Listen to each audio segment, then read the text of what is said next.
आज हम लेके आए उत्तराखंड में गढ़वाल और कुमाऊं की सभी बड़ी खबरें। सबसे पहले बात कर लेते हैं कोरोना अपडेट को लेके। तो भारत में कोरोना मरीजों की संख्या 1,76,792 हो गई है। वहीं 5,100 लोगों की मौत हो गई है, जबकि 85,984 लोग ठीक भी हुए हैं। उत्तराखंड की बात करें तो उत्तराखंड में कोरोना मरीजों की संख्या लगातार बढ़ती जा रही है। मामला 751 पहुंच गया, वहीं 5 लोगों की मौत हुई है। तो उत्तराखंड में कोरोना के 33 नए मामले सामने आए हैं, जिससे कुल मरीजों की संख्या 751 हो गई है। तो मैदान से लेके पहाड़ तक तेजी से बढ़ रहा है संक्रमण का दायरा। तो उत्तराखंड में कोरोना की रफ्तार थम नहीं रही है। प्रवासियों की वापसी होने के बाद संक्रमित मरीजों की संख्या कई गुना बढ़ गई है। शनिवार को भी प्रदेश में कोरोना संक्रमण के 33 और मामले सामने आए। इसके बाद यहां पॉजिटिव मरीजों की संख्या बढ़कर के 751 हो गई, जिनमें अब तक 105 मरीज स्वस्थ होकर के डिस्चार्ज भी हो चुके हैं, जबकि अलग अलग अस्पतालों में 636 संक्रमित मरीज भर्ती हैं। 5 कोरोना संक्रमित मरीजों की मौत हो चुकी है, जबकि 3 मरीज राज्य से बाहर चले गए हैं। तो इस प्रकार से यहाँ पर देख सकते हैं। इसके साथ ही निरंजनपुर मंडी में अब तक 13 संक्रमित मिले हैं। तो निरंजनपुर मंडी में संक्रमित हुए लोगों की संख्या लगातार बढ़ती जा रही है। अब तक मंडी में 13 लोग कोरोना पॉजिटिव पाए जा चुके हैं। शनिवार को एक आढ़ती के परिवार के 6 लोगों में कोरोना की पुष्टि हुई। गनीमत यह है कि अभी तक संक्रमित मरीज मंडी के सील एरिया से ही संबंधित हैं। कैबिनेट मंत्री सतपाल महाराज की पत्नी अमृता रावत कोरोना पॉजिटिव आई हैं। तो कैबिनेट मंत्री सतपाल महाराज की पत्नी एवं पूर्व मंत्री अमृता रावत की रिपोर्ट पॉजिटिव आई। उन्हें अस्पताल में भर्ती कराया जा रहा है। इसके साथ ही प्रारंभिक तौर पर उनके पति सतपाल महाराज समेत संपर्क में आए 41 लोग चिन्हित किए गए हैं। सभी को क्वारंटाइन किया जा रहा है। महाराज और उनके परिवार के सदस्य घर पर ही क्वारंटाइन हो गए हैं। जिला प्रशासन के मुताबिक मामले में अन्य संपर्कों की तलाश की जा रही है। तो 8 जून से खुलेंगे मॉल, होटल और धर्मस्थल। गृह मंत्रालय ने 30 जून तक के लिए जारी किए दिशा निर्देश। 3 चरणों में हटेगा लॉकडाउन। तो पहले चरण में जून में सभी बाजारों को खोलने के बाद 8 जून से मंदिर और अन्य धर्मस्थलों को खोला जाएगा। होटल, रेस्टोरेंट और शॉपिंग मॉल को भी परिचालन की अनुमति मिलेगी। सेकंड में राज्यों के विमर्श से स्कूल, कॉलेज, कोचिंग सेंटर और अन्य शैक्षणिक स्थानों को खोलने के बारे में जुलाई में निर्णय लिया जाएगा। बच्चों के परिवार और अन्य संबंधित लोगों से राय ली जाएगी। और थर्ड जो चरण होगा, इसमें परिस्थितियों को देखते हुए अंतर्राष्ट्रीय उड़ानें, मेट्रो, सिनेमा हॉल, जिम, बार आदि पर सबसे अंत में निर्णय होगा। इसी आधार पर सामाजिक, राजनीतिक, धार्मिक आयोजन व अन्य खेल गतिविधियों पर भी फैसला होगा। इसकी तारीख तय होगी। नैनीताल पर रेड जोन का साया देहरादून भी इसके करीब है, तो इसके लिए अलग अलग मानक बनाए गए हैं। इसके अलावा रेड जोन में अगर कुल एक्टिव केस 200 से अधिक हैं तो उसको रेड जोन में डाला जाता है। अगर कुल एक्टिव केस किसी जगह पर 1 से लेकर 200 के बीच हैं तो उसको ऑरेंज जोन में डाला जाता है। और अगर किसी जगह पर 21 दिन में कोई मामला नहीं आता है, कोई केस नहीं आता, तो उसको ग्रीन जोन में डाला जाता है। तो ऐसे होता है आकलन। अगर किसी क्षेत्र या जिले में 6 मानकों में से 3 व उससे अधिक मानक रेड श्रेणी के हैं तो उसे रेड श्रेणी में माना जाएगा। इसी तरह 3 व इससे अधिक मानक ग्रीन श्रेणी में होने पर क्षेत्र को ग्रीन जोन में माना जाएगा। अन्य सभी स्थिति में संबंधित क्षेत्र को ऑरेंज श्रेणी में माना जाएगा। मुख्य सचिव उत्पल कुमार सिंह ने कहा है कि प्रदेश में कोरोना संक्रमितों की बढ़ती संख्या से घबराने की जरूरत नहीं है। यह संख्या अभी और बढ़ेगी। हालांकि प्रदेश में अभी सामुदायिक संक्रमण नहीं हुआ है। जो मामले सामने आ रहे हैं उनकी ट्रैवल हिस्ट्री रही है या फिर वे संक्रमितों के संपर्क में आने वाले लोग हैं। आने वाले 10 से 15 दिनों में मामलों की संख्या में कमी आएगी। निकट भविष्य में यदि मामलों में और तेजी आती है तो फिर सख्त कदम उठाए जाएंगे। तो खबर आई है देहरादून से, जहां पे कोरोना किसी से 5 दिन में हारा तो किसी को 33 दिन लगे हैं। और खबर आ रही है वहीं क्वारंटाइन सेंटरों की अच्छी व्यवस्था है, नखरे कर रहे हैं लोग। तो हाई कोर्ट के दिशा निर्देश पर जिला विधिक सेवा प्राधिकरण की सचिव सीनियर जज सिविल डिवीजन नेहा कुशवाहा ने 16 क्वारंटाइन सेंटरों की औचक निरीक्षण किया। इस दौरान उन्हें क्वारंटाइन सेंटरों की व्यवस्था पर संतोष जताया। उन्होंने कहा कि क्वारंटाइन सेंटरों में रहने और खाने की व्यवस्था ठीक है। कुछ लोग बेवजह इसकी शिकायतें कर रहे हैं। खबर आई है अब सरकारी अस्पतालों में ही होगा कोरोना संक्रमितों का इलाज। तो प्रदेश सरकार ने कोरोना संक्रमितों का इलाज केवल सरकारी अस्पताल में ही कराने को कहा है। निजी अस्पतालों में इसके इलाज की फिलहाल अनुमति नहीं दी गई है। वहीं कुंभ के कार्यों को गति देना बड़ी चुनौती। तो कोरोना संकट के अर्थव्यवस्था को पटरी से उतारने के साथ ही निर्माण कार्यों की गति पर ब्रेक लग गया है। हरिद्वार में अगले साल होने वाले कुंभ की तैयारियां के मद्देनजर चल रहे निर्माण कार्य भी लॉकडाउन से बुरी तरह से प्रभावित हो गया है। दो पहिया वाहन पर 2 सवारी तो जुर्माना। तो प्रदेश सरकार अब कोरोना से सुरक्षित शारीरिक दूरी बनाने और मास्क पहनने के नियमों में सख्ती करने जा रही है। इसके लिए शासन में प्रस्ताव तैयार हो रहा है। इसमें मानकों का उल्लंघन करने वालों के खिलाफ सख्त कार्रवाई और अर्थदंड लगाने की तैयारी है। तो उत्तराखंड सरकार ने शाम के 7 बजे तक दुकानों को खोलने की रियायत दे दी, लेकिन इसके बावजूद भी व्यापारियों ने दुकान 4 बजे ही बंद कर दी। साथ ही जो ग्राहक हैं वो भी गायब हैं। तो कोरोना के डर की वजह से यहाँ पर इसका असर देखने को मिल रहा है और 4 बजे ही दुकानें बंद कर दी गई। वहीं मोतिहार को श्रमिक स्पेशल ट्रेन को रवाना किया गया। तो लॉकडाउन के कारण उत्तराखंड में फंसे बिहार के 1151 लोगों को लेकर शनिवार को स्पेशल ट्रेन मोतिहार के लिए रवाना हुई। नई दिल्ली जनशताब्दी एक्सप्रेस की सीटें जो है फुल हो गई। तो देश भर में 1 जून से चलने वाली स्पेशल ट्रेनों के संचालन की तैयारियां हो रही हैं। देहरादून रेलवे स्टेशन से भी ट्रेनों का संचालन किया जाएगा। देहरादून में 2 ट्रेनों का संचालन होने जा रहा है। हालांकि 1 जून को देहरादून नई दिल्ली जनशताब्दी एक्सप्रेस का ही संचालन होगा। 2 जून को देहरादून काठगोदाम जनशताब्दी एक्सप्रेस की आवाजाही शुरू होगी। सेवा करते संक्रमित हो गए 10 योद्धा। तो कोरोना संक्रमितों के इलाज और सेवा करने के दौरान एम्स के 9 फ्रंटलाइन हेल्थ केयर वर्कर संक्रमित हो गए हैं। संक्रमित बढ़ने पर ऋषिकेश में 7 हुए कंटेनमेंट जोन। तो ऋषिकेश क्षेत्र में कोरोना पॉजिटिव लोगों की संख्या बढ़ने के साथ कंटेनमेंट क्षेत्र की संख्या भी बढ़ गई है। शनिवार को यहाँ कंटेनमेंट क्षेत्र में संख्या बढ़कर के 5 से 7 हो गई है। और खबर आई है पिकअप चालक की रिपोर्ट पॉजिटिव आई है। तो विकास नगर को से खबर आई है जहां पे कोतवाली अंतर्गत हड़ोवाला बाड़वाला निवासी चालक कोरोना पॉजिटिव निकला। रिपोर्ट आने के बाद चिकित्सकों ने उसके भाई को संस्थागत और परिवार के अन्य सदस्यों को होम क्वारंटाइन कर दिया है। वहीं खबर आई है विकास नगर से जहां पे जीवनगढ़ और हरबटपुर के 2 वार्ड कंटेनमेंट जोन घोषित किए गए हैं। वहीं त्यूनी बाजार जो है 4 जून तक बंद रहेंगे। कालसी से खबर है जहां पे छानी में भीषण आग लगी है। 8 मवेशी जिंदा जल गए हैं। अल्मोड़ा की बात करें तो अल्मोड़ा में क्वारंटाइन सेंटरों का निरीक्षण करें। तो कमिश्नर ने अधिकारियों को वीडियो कॉन्फ्रेंसिंग के जरिए विशेष सावधानी के निर्देश दिए हैं। चौखुटिया से खबर आई है जहां पे बालिका की रिपोर्ट पॉजिटिव आई है। 2 की अभी आनी बाकी है। बागेश्वर से खबर है जहां पे प्रवासी को पैदल नापनी पड़ी 20 किलोमीटर की दूरी। बागेश्वर की दुकानें 7 से 4 बजे तक खुलेंगी। वहीं खबर आई है रानीखेत से जहां पे धुआं की पहाड़ी दर की हाईवे पर आवाजाही ठप हो गई है। वहीं खबर आई है अल्मोड़ा से जहां पे खाई में गिरा तेल का खाली टैंकर।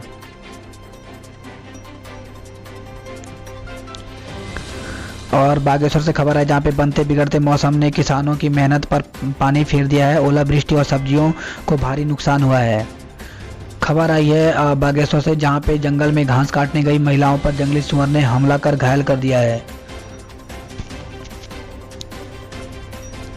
और खबर आई है बागेश्वर से जहां पर हिरासत मौत में हत्या का मुकदमा। तो पुलिस अभिरक्षा में हुई ट्रैक्टर चालक की मौत के मामले में नया मोड़ आ गया है।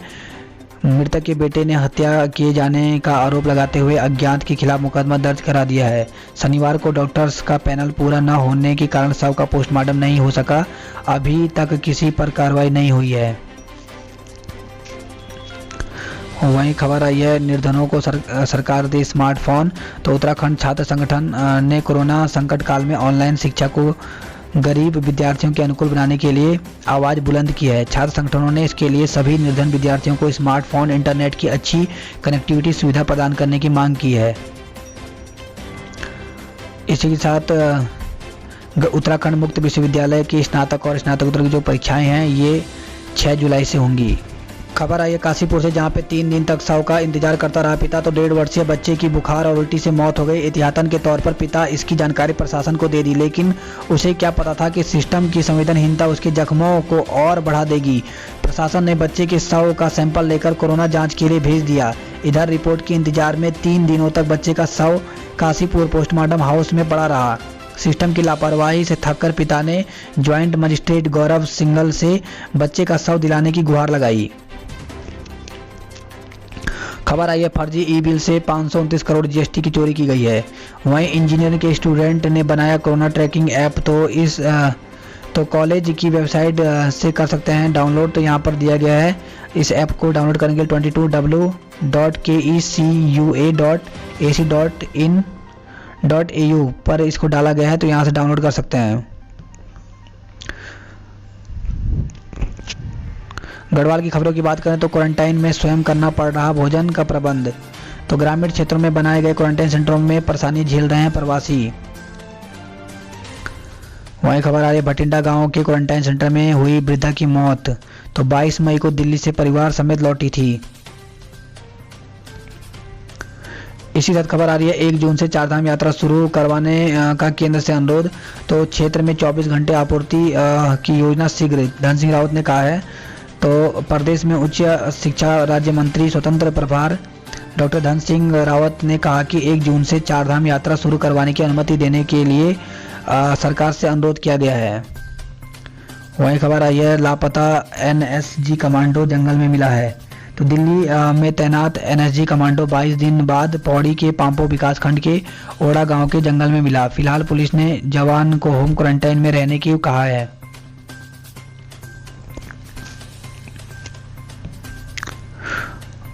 खबर आई है देहरादून से आई पूरी बस को क्वारंटाइन किया गया है। तो रुद्रप्रयाग से खबर आई जहाँ पे देहरादून में लिए गए कोरोना सैंपलिंग में पॉजिटिव पाए जाने के बाद बस से रुद्रप्रयाग आ रहे 2 कोरोना पॉजिटिव मरीजों को आइसोलेशन में भर्ती कराया, जबकि बस में सवार 16 यात्रियों को संस्थागत क्वारंटाइन कर दिया गया है। वहीं खबर आई है बारिश के बीच उत्तराखंड के पहाड़ों में लौटी ठंड। उत्तराखंड में मौसम के बदले मिजाज से तापमान में भारी गिरावट आया है। आज भी हल्की बारिश की संभावना जताई जा रही है।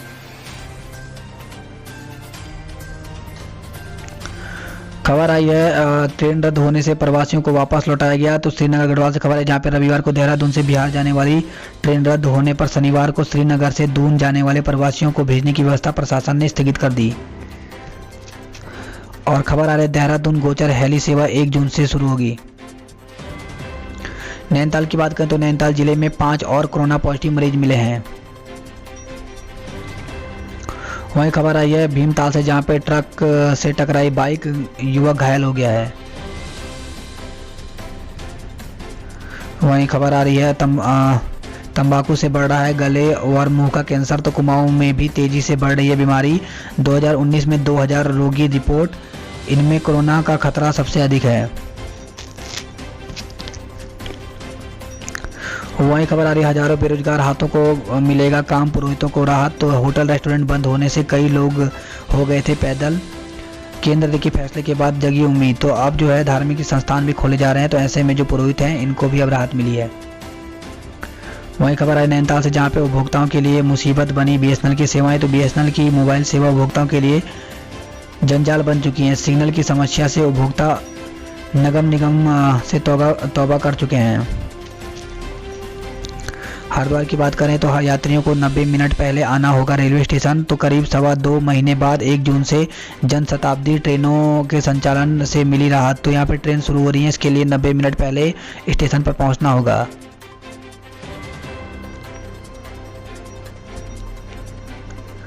वहीं खबर आई है हरिद्वार से जहां पे श्रमिक स्पेशल का थमा कारवां, बेतिया गए 432। तो श्रमिक स्पेशल ट्रेनों का कारवां फिलहाल थम गया है। शनिवार को देहरादून से बेतिया यानी पश्चिम चंपारण बिहार के लिए चलाई गई स्पेशल ट्रेन से हरिद्वार के 432 श्रमिक रवाना हुए हैं। लॉकडाउन का उल्लंघन करने पर 84 का चालान किया गया। वहीं 7 वाहन सीज भी किए गए हैं। तो रुड़की से खबर आई है।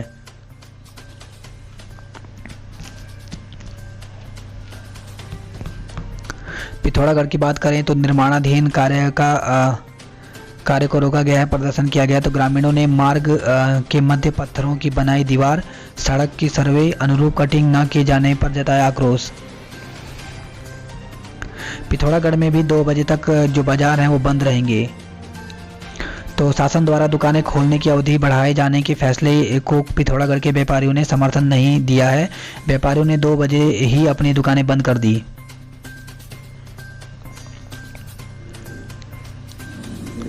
वहीं प्रशासन ने, खबर आई धारचूला पिथौरागढ़ से, जहां पे प्रशासन ने भेड़ चालकों की सूद ली है। वहीं खबर आई है मुनस्यारी से, जहां पे 12 घंटे तक बंद रहा थल मुनस्यारी मार्ग। और खबर आ रही है पिथौरागढ़ से, जहां पे 1 जून से काम नहीं करेंगे ठेका श्रमिक, तो 14 माह के मानदेय न मिलने पर दी है चेतावनी। चंपावत में बारिश से कहीं राहत तो कहीं आफत है। और खबर आई है गंगोली हाट से, जहां पे श्रमदान से सड़क बनाने में जुटे हैं डूंगा चौड़ा के युवा। उधम सिंह नगर की बात करें तो उधम सिंह नगर से खबर आई है, जहां पे होम क्वारंटाइन का पालन न करने पर केस होगा।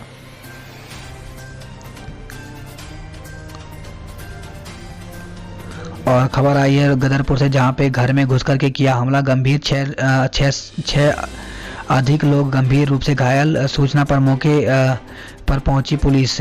तो निकाह समारोह में उपजे विवाद को लेकर के एक पक्ष के लोगों ने घर में घुसकर धारदार हथियार से लाठी डंडों से हमला कर दिया।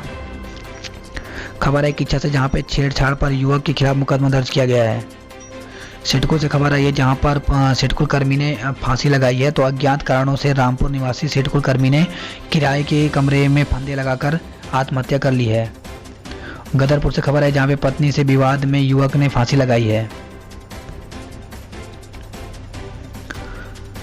खबर आई है प्रेमी के संग कोतवाली पहुंची 4 बच्चों की मां। तो प्रेम प्रसंग के चलते 4 बच्चों की मां अपने प्रेमी के साथ कोतवाली पहुंची और प्रेमी के साथ रहने की जिद पर अड़ गई।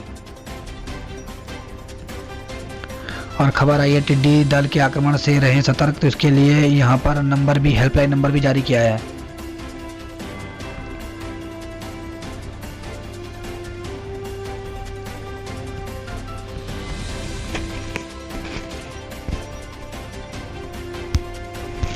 खबर आई है बाजपुर से, जहां पे धोखे से 6.5 लाख रुपए निकाले गए हैं।